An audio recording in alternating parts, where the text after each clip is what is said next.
In August 1982, an amazing incident was said to have taken place at a base in New Mexico. Not only were aliens said to have landed, not only were aliens said to have interacted with humans, but alien technology was allegedly captured by those humans, and not the kind of technology we usually hear about. Without further ado, let's get into this story, and let's get into the controversial source of the story. Stallion Range is a base in New Mexico. Well, it's not actually a base per se, it's part of the Northern White Sands Test Range, the White Sands Test Range being where the first atom bomb was exploded. In fact, Stallion Range is actually the entrance to Trinity Site, where the first atom bomb was detonated in 1945. It's known now, but it wasn't known then. Back then, Stallion Range was the home to an incredibly sophisticated ground-to-air laser system, used to blind Soviet satellites. Soviet satellites would fly over, the lasers would then blind the satellites, the Soviets couldn't initially work out how it was done. These days, it's pretty well known how it was done, but back then it was also unheard of. Interestingly enough, it's also 18 miles east of Socorro, New Mexico, where the famous Lonnie Zamora incident happened, where a craft and two strange beings were reported to have landed, the symbol was documented, and Major Edward Doty, the uncle of Rick Doty, actually investigated it, but more on that later. In August 1982, in daylight, this incident is alleged to have taken place. Two technicians observed a UFO landing near an outer building to a radar site. They notified the radar site. It said it was on their radar, coming west, but they'd lost the UFO over the radar site itself, aka the region where it had landed. The UFO was described as having swirled on the ground, as if it was spinning, then come to a rest near a maintenance building. A bottom panel opened, and what one technician called two strange-looking beings came out. The beings were 4'2", thin, seemed to be wearing some kind of helmet with a visor, their faces aren't mentioned, and there's said to have been a big tube connected to some kind of gas pack on their back, as if they required some kind of oxygen or some kind of gas that Earth doesn't have in order to breathe. The beings tried to communicate with the technicians by hand gestures and by what looked like some kind of hand signals, but the technicians didn't understand anything. In turn, the technicians tried to communicate with the beings, but the beings didn't understand English, or, when one technician tried, Spanish.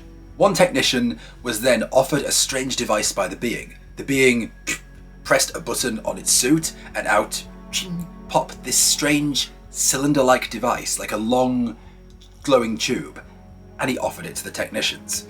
The technicians were not a fan of this. For all they knew, this could be radioactive. For all they knew, this could be some kind of weapon. And also, what were these beings? Were they Soviet spies? Were they aliens? Were they something else entirely? They didn't know, but they did not want anything whatsoever to do with this cylinder. Then the aliens thought, okay, we'll try another approach. They gestured for the technicians to come on board their saucer. The technicians also, walking onto a flying saucer, were not a fan of that idea either, and they decided to radio for backup, and two military police officers arrived. They immediately challenged the creatures as per protocol, hands on your heads, put your hands up, but the creatures, understandably, didn't understand anything. One of the creatures then tried to grab the arm of one of the military policemen as if to say, come on, you can trust us, or come on, come inside our craft, or, come on, let's de-escalate this. But the military policeman, understandably, yanked his arm away violently and was having none of it, and once more raised his rifle, yelled at the creatures to stop. At this point, the creatures seemed to become quite afraid, and they fled off into their saucer. The saucer took off and left. There's no indication that the technicians actually fired at the beings, nor is there any indication that the military police officers fired at the beings or tried to actually physically hurt them. The technicians and the military policemen had tried to gesture for the beings to come with them to place them under arrest, but the beings weren't having any of it. But there's no indication and no evidence left behind that there was any physical force was deployed. What was left behind, however, was the cylinder. Still sat lying on the ground was this glowing cylinder. The cylinder was left lying there and nobody really knew what it was. Was it some kind of weapon? Was it some kind of device? Was it some kind of signal device? Understandably, the technicians and their bosses were a bit afraid of this. I mean, think about it this way. This is one of the most crucial sites in American military history, permanently on a state of high alert. It's blinding Soviet satellites that are flying overhead and trying to take pictures of sites like Groom Lake and Area 51. Can you imagine how crucial that is? So, at the time, the guards and the technicians were wondering if these were Soviet spies, if this was some kind of Soviet spycraft. And also, could this be some kind of bomb or weapon? So the bomb disposal team arrived and they tried to shoot a small explosive at the cylinder to see if it would detonate, a standard in bomb diffusion procedures. However, the cylinder just shifted across the sand. It seemed to be made of incredibly dense, durable material. Obviously interested, they took the cylinder back for analysis, and scientists found it had some kind of crystal inside that seemed to give it some kind of power. There seemed to be some kind of electric energy, some kind of electromagnetic energy that powered this cylinder endlessly, and when you talked into one end of the cylinder, it lit up. The cylinder actually lit up as if it registered your voice, and the scientists then started to think, this is some kind of universal translator. This is some kind of translation device that enables you to communicate with people whose languages you don't understand. Which is why the beings were pointing the cylinder at the technicians. They didn't want to hurt them, they wanted to communicate. Maybe they wanted to express some kind of interest in the site, to ask for some kind of help with their craft, to do some kind of survey. It's not known. But what is known is that the cylinder passed into the hands of humanity, or rather into the hands of the rather narrow, rather suspicious, rather untrustworthy line of humanity known as the American government, and nothing more was said about it. But what is the source of the story? This story is amazing, it's incredible, it's fascinating, but the source of the story is Rick Doty. And why is that relevant? I did mention a Doty before who investigated Socorro, right? It's relevant for that exact same reason. Not only is Socorro located near Stallion Range, but also Kirtland Air Force Base is 20 miles that way. And what happened at Kirtland Air Force Base? The Paul Benowitz incident. In the 80s, Paul Benowitz was a scientist who had contracts with the American government to produce submarine parts and other things. He lived just outside the fence near the entrance of Kirtland Air Force Base. In the 80s, he began to photograph a number of strange craft that seemed to be taking off from the base and performing impossible maneuvers. There seemed to be human beings located around the craft when he looked through his binoculars before they would take off. They would flip through the air, they would perform amazing acrobatic feats, they would disappear over the mountain. He began taking photos and videos, and also establishing what he thought were communications with the craft via code. And he took all this to the Air Force, and the Air Force Office of Strategic Investigations, or AFOSI, and one of the agents present there was Rick Doty. Now, Paul didn't know what he had. He had always loved aliens, he'd always been an alien fanatic. However, he wasn't sure if this was aliens. He said, is this some kind of special military program? Do I need to stay away? And the government said, no, it is aliens. We believe what you have, Paul. And Paul began communicating with the alien ships via hex